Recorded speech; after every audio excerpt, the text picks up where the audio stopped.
ये हमारा first lesson है और हम स्टार्ट कर रहे हैं माइक्रोसॉफ्ट वर्ड। राइट, आज हम स्टार्ट करेंगे माइक्रोसॉफ्ट वर्ड। इससे पहले कि मैं और कुछ बताऊं, सबसे पहले हम माइक्रोसॉफ्ट की विंडो, ये जो है इसको हम कहते हैं MS word window. MS stands for Microsoft. तो हमने पढ़ना है exploring the MS word window कि ये पूरी जो विंडो खुल जाती है जब भी आप वर्ड डॉक्यूमेंट खोलते हैं तो आप देखेंगे कि इस तरह की एक विंडो खुल जाएगी। तो हम ये डिस्कस करेंगे कि ये विंडोज के डिफरेंट पार्ट्स हैं, इनको क्या कहते हैं और इनका पर्पस क्या है। तो सबसे पहले हम शुरू करते हैं जो बिल्कुल सबसे टॉप पे है। यहाँ पे आप देखें ये ब्लू कलर की और डॉक्यूमेंट वन वर्ड लिखा है, इसे कहते हैं टाइटल बार। राइट, ये आपके पास टाइटल बार हो गया। और जब भी आप पहली दफा वर्ड की डॉक्यूमेंट खोलते हैं तो यहाँ लिखा होगा by default document one dash word, यानी ये वर्ड का डॉक्यूमेंट है और ये फर्स्ट डॉक्यूमेंट आप बना रहे हैं। आप जो भी इस डॉक्यूमेंट को नाम देंगे तो वो यहाँ आपके पास नाम उसका आ जाएगा, उससे आप उसको सेव कर सकते हैं। अब आप देखें कि इसके बिल्कुल लेफ्ट पे जो हमारे पास टाइटल बार है, मैंने आपको बताई, इसके लेफ्ट पे ये तीन आइकन होते हैं। बाय डिफॉल्ट आपको ये तीन यहाँ मिलेंगे, ये सेव का है, ये अनडू का है और ये रीडू का है। इसका क्या मीनिंग होता है अनडू और रीडू, ये मैं आपको नेक्स्ट लेसन में बताती हूँ। अभी हम सिर्फ ये डिस्कस कर रहे हैं इनको कहते क्या हैं। और इस पोर्शन को आप कहते हैं quick access toolbar. Quick access toolbar, इसको हम क्यों कहते हैं? इसलिए कहते हैं कि ये तीन आइकन ऐसे हैं जो हम जब भी कुछ लिखते हैं, अपना डॉक्यूमेंट लिखते हैं, कोई आर्टिकल लिखते हैं, तो हम नॉर्मली इनको अगेन एंड अगेन यूज करते हैं, इसलिए इनको कहते हैं क्विक एक्सेस टूल बार। अगर आप भूल जाएं कि ये किस चीज का सिंबल था, आइकन था, तो आप यहाँ अपना इंसर्शन पॉइंट कर्सर लेके आएंगे तो यहाँ पे नीचे लिखा आएगा अनडू, यहाँ लेके आएंगे तो आपको बताएगा सेव। राइट, सबसे पहले मैं आपको सेव का बता देती हूँ कि सेव कैसे करते हैं और कहाँ करते हैं। देखें ये डॉक्यूमेंट वन है, मैंने आपको बताया कि जब भी आप वर्ड डॉक्यूमेंट खोलेंगे बाय डिफॉल्ट यहाँ पे आपको डॉक्यूमेंट वन लिखा हुआ आएगा, अनलेस और अनटिल आप उसको सेव कर ले। हम सपोज इसको सेव करते हैं exploring the MS word window के ही नाम से सेव करते हैं। पहला तरीका मैं आपको बताती हूँ कि आप फाइल पे जाएं, फाइल पे जाने के बाद आपने सेव एज करना है। देखें यहाँ एक सेव एज है, एक सेव है, दोनों में क्या डिफरेंस है? जब आप पहली दफा अपना डॉक्यूमेंट सेव कर रहे होते हैं तो आपने सेव एज क्लिक करना है कि आपने कहाँ सेव करना है। और जब एक दफा सेव हो जाता है तो नेक्स्ट टाइम आपने ओनली सेव पे क्लिक करना है। और इसको कहते हैं बैक स्टेज व्यू। ये बैक स्टेज व्यू कहाँ से आता है? ये आपने फाइल पे क्लिक करना है तो आपके पास बैक स्टेज व्यू आएगा। दूसरा तरीका सिंपल ये भी है कि आप सेव पे क्लिक कर दें तो भी आपके पास ये बैक स्टेज व्यू खुलता है। आपके पास देखें सेव एज पे, फर्स्ट टाइम जब आप अपना डॉक्यूमेंट सेव कर रहे हैं, कोई भी नया डॉक्यूमेंट है वो सेव कर रहे हैं, तो वो सेव एज पे जाएगा और यहाँ से आपने ब्राउज करना है कि आपने इसको कहाँ सेव करना है और उसको क्या नाम देना है। यहाँ पे सपोज हमने नाम देना है exploring the MS window. Right, अब आपने कहाँ सेव करना है? आपने अपनी सी ड्राइव पे सेव करना है। ये डिफरेंट मेरे पास यहाँ पे यूएसबीज है, डी है, एफ है, जी है, कहाँ करना है? सपोज इस केस में मैं कहती हूँ कि हमने डेस्कटॉप पे सेव करना है, तो आप डेस्कटॉप पे क्लिक कर दें और इसको सेव कर दें। अब आप देखें कि पहले यहाँ लिखा था डॉक्यूमेंट वन, अब यहाँ आ गया एक्सप्लोरिंग द एमएस विंडो और यही आपके वर्ड डॉक्यूमेंट का नाम हो गया। अब आप जो भी लिखेंगे, सपोज अगर हम यहाँ लिखते हैं this is our first lesson. Right, suppose मैंने ये लिख दिया this is our first lesson. अब आपने अगेन एंड अगेन फाइल पे जाके और सेव एज पे नहीं जाना। अब आपने क्या करना है, सिंपल आपने ये लिख दिया, अब आप इस सेव को ओनली प्रेस करते जाएं। राइट, आप प्रेस करते जाएं, ये ऑटोमेटिकली सेव होता जाएगा। चलें, रीड्यू और अनडू मैंने आपसे कहा ये है। सपोज अगर आपको ये सेंटेंस नहीं चाहिए तो आप इसको अनडू भी कर सकते हैं। आपने डिसाइड किया नहीं आपको चाहिए, आप इसको रीडू भी कर सकते हैं। तो ये क्विक एक्सेस टूल बार इसको हम कहते हैं। क्यों कहते हैं क्विक एक्सेस टूल बार? देखिए यहाँ लिखा हुआ भी है customize quick access toolbar, क्योंकि हम ये three icon again and again use करते हैं। बाय डिफॉल्ट यहाँ ये होते हैं। अगर आप और चाहते हैं कि और आइकन भी यहाँ ऐड कर सके तो आप कर सकते हैं। कैसे करेंगे? आप इसको ओपन करते हैं और यहाँ देखें, अगर आपने न्यू डॉक्यूमेंट को करना है तो जस्ट क्लिक ऑन न्यू कर दें। आपके पास एक न्यू का भी आइकन यहाँ आ गया। आप इसको क्लिक करेंगे तो आपके पास एक न्यू विंडो खुल जाएगी। राइट, डिटेल में हम इसको नेक्स्ट लेसन में डिस्कस करते हैं। उसके बाद सपोज अगर आपके पास है touch screen, right. New version में आपके पास टच स्क्रीन भी आ गए हैं, तो अगर आपने फिंगर से टच करके इंस्टेड ऑफ माउस आपने यूज करना है तो आपने इस रिबन को आप उसमें भी कन्वर्ट कर सकते हैं। कैसे करेंगे, आपने इसको ही ओपन करना है, customize quick access toolbar, और यहाँ पे आप देखेंगे कि थर्ड लास्ट है टच माउस मोड।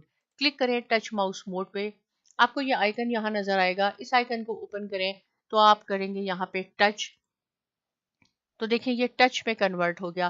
पहले ये आपके पास जितने भी सिंबल थे ये बहुत क्लोज थे, अगर आप सपोज एक पे भी क्लिक करते, इटैलिक है, ये अंडरलाइन है, बोल्ड है, किसी एक पे भी अपनी फिंगर से अगर आप टच करेंगे तो मे बी आपकी फिंगर आई को और बी को टच हो जाए, या आपने यहाँ टच करना है और स्क्वायर पे टच हो जाए, इसलिए आपने उसको कन्वर्ट करना होता है पहले टच मोड में। तो आपने दोबारा माउस मोड में जाए, जब हम माउस मोड में जाएंगे तो आप नोटिस करेंगे कि ये दोबारा क्लोज हो जाएंगे। देखें इसमें मैंने किया तो आपके पास ये हो गया। तो यहाँ से हमने सीखा, अगर आप ये आइकन यहाँ नहीं चाहते, यहाँ इसको आपने दोबारा ओपन करना है और ये टच माउस मोड जो चेक मार्क लगा हुआ है इसको आप रिमूव कर दें, यहाँ से चला जाएगा। अगर आप चाहते हैं ये न्यू की जो आपने साइन यहाँ आ गया ये भी नहीं यहाँ चाहिए आपको, ये न्यू के पास चेक मार्क लगा हुआ है, इसको आप डिलीट कर दें। ओपन करें तो बाय डिफॉल्ट आप देखेंगे कि सेव पे, अंडू और रीडू पे चेक मार्क है, इट मीन्स कि ये ऑलरेडी यहाँ मौजूद है। तो हमने सीखा कि इसको हम कहते हैं टाइटल बार, बिल्कुल लेफ्ट पे है क्विक एक्सेस टूल बार। अब आप राइट पे आ जाएं, राइट पे आपके पास यहाँ पे आपको ये मिलेगा मिनिमाइज स्क्रीन, यहाँ से आप क्रॉस आउट कर सकते हैं राइट। ये आइकन बहुत इंपॉर्टेंट है, ribbon display option. Ribbon display option का क्या मीनिंग होता है, देखें ये चीज जो है file, home, insert, design, layout, references, इनको हम कहते हैं टैब, राइट। और ईच टैब का डिफरेंट फंक्शन होता है। अगर सपोज मैं इंसर्ट पे क्लिक करूं तो आप देखें इसके फंक्शन चेंज हो जाएंगे, अगर मैं लेआउट पे क्लिक करूं तो इसके फंक्शन बिल्कुल चेंज हो जाएंगे, और ये हम one by one MS word में सब डिस्कस करेंगे कि ये फंक्शन कहाँ यूज होते हैं और हम इनको कैसे इस्तेमाल करें। आप मेलिंग पे चले जाएं, देखें मेलिंग पे आप यहाँ पे एनवेलप बना सकते हैं, लेबल्स बना सकते हैं, ये आपके चेंज हो गए। तो इसको हम क्या कहते हैं, इसको हम कहते हैं tabs, home tab, insert tab. जब हम स्टार्ट करेंगे अपना लेसन तो मैं सपोज अगर कहूंगी कि इंसर्ट टैब पे जाना है तो हमने इसको क्लिक करना होगा, अगर मैं कहूँ डिजाइन टैब पे जाना है तो हमने यहाँ क्लिक करना होगा। और इसके जो डिफरेंट फंक्शंस होते हैं इसको कहते हैं रिबन, राइट। ये हमारे पास रिबन हो गए।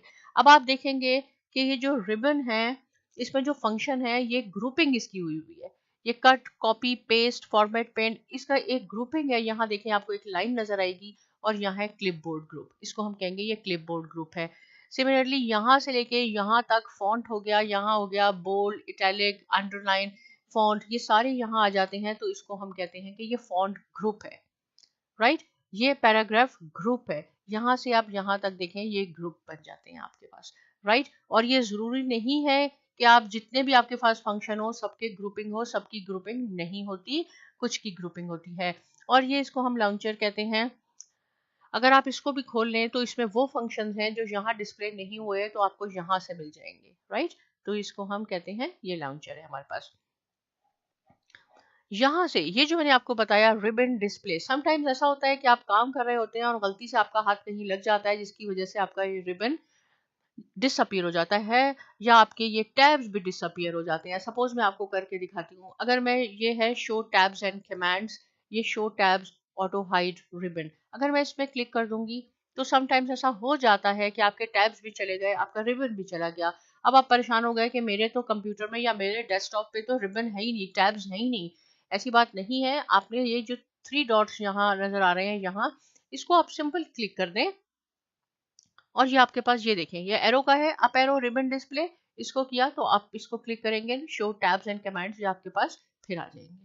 अगर आप चाहते हैं कि सिर्फ टैब हो, समटाइम्स ऐसा भी होता है कि सिर्फ टैब्स रह जाते हैं और ये रिबन नीचे वाले सारे आपके डिसअपीयर हो जाते हैं, और फिर बार बार आपको प्रॉब्लम होती है कि मेरा रिबन नहीं है, तो आपने क्या करना है, इसको ओपन करना है, आपने शो टैब्स एंड कमांड्स पे क्लिक करना है, ये आपके पास वापस आ जाएंगे।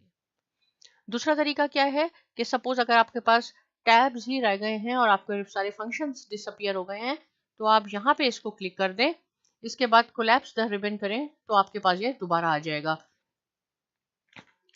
राइट। ओके, ये हमने पढ़ लिया कि इसको हम रिबन कहते हैं। ये टैब हो गया, ये क्विक एक्सेस टूल बार है, ये टाइटल बार हो गया, यहाँ पे रिबन डिस्प्ले, मिनिमाइज और ये जो लिखा है tell me what you want to do, अगर आपका कोई आर्टिकल है जिसके बारे में आपको इन्फॉर्मेशन चाहिए तो आप यहाँ अपना क्वेश्चन लिख सकते हैं। ये भी हम डिटेल में नेक्स्ट लेसन्स में ज़रूर डिस्कस करेंगे और आपके पास यहाँ वो उसकी इन्फॉर्मेशन आ जाएगी। अब हम आ जाते हैं नीचे वाले पार्ट पे जिसको हम टास्क बार कहते हैं। टास्क बार में आपके पास है पेज, यहाँ पहले बताएगा पेज 1 ऑफ 1 कि कौन से पेज पे आप काम कर रहे हैं। अभी हम 1 पे काम कर रहे हैं। सेकंड बताएगा कितने वर्ड्स हो गए हैं। सो फार हमारे पास देखिए 9 वर्ड्स हो गए हैं। लिखा हुआ भी आप काउंट भी कर सकते हैं, 1 2 3 4 5 6 7 8 9 इंग्लिश में है। यहाँ आ जाए आप, यहाँ पे आपको जूम इन और जूम आउट का बटन होगा, ये मैं रूलर से भी आपको बताऊंगी। राइट, ये जहां हम लिख रहे हैं ये प्रिंट लेआउट है। अगर आपने रीड मोड में कन्वर्ट करना है तो ये रीड मोड में चला जाएगा। यहाँ से वेब पे नॉर्मली हम यहाँ रहते हैं। राइट, तो इस लेसन में आपने सीखा एक्सप्लोरिंग द एमएस और माइक्रोसॉफ्ट वर्ड विंडो। राइट, इससे रिलेटेड कोई क्वेश्चन है आप कमेंट सेक्शन में लिख सकते हैं। साइमा एकेडमी को प्लीज सब्सक्राइब करना ना भूलिए और बहुत शुक्रिया।